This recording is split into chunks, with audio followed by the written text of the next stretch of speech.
అధ్యాయం, హెబ్రీ పత్రిక 12వ అధ్యాయం 7వ వచనము నుండి చదువుతున్న జాగ్రత్తగా వినాలి.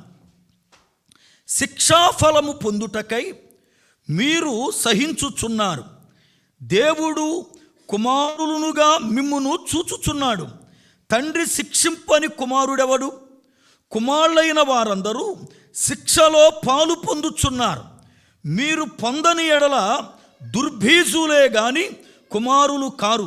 మరియు శరీర సంబంధులైన తండ్రులు మనకు శిక్షకులయుండిరి, వారి యందు భయభక్తులు కలిగి ఉంటిమి.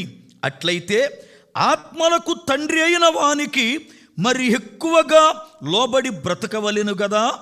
వారు కొన్ని దినముల మట్టుకు తమకిష్టమొచ్చినట్లుగా మనలను శిక్షించిరి గాని మనము తన పరిశుద్ధతలో పాలు పొందవలెనని మన మేలు కొరకే ఆయన శిక్షించుచున్నాడు.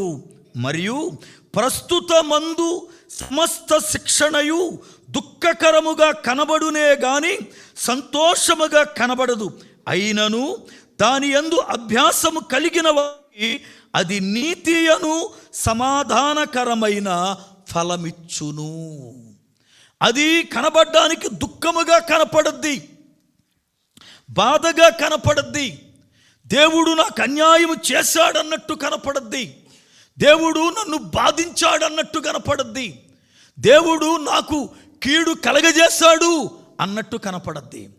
బైబిల్ గ్రంథం మనం చదివితే వాళ్ళ శ్రమ వెనుక దేవుడు వాళ్ళని ఎంత సంపూర్ణతలోకి పంపించాడో లేఖనాలు మనకు అర్థమవుతాయి.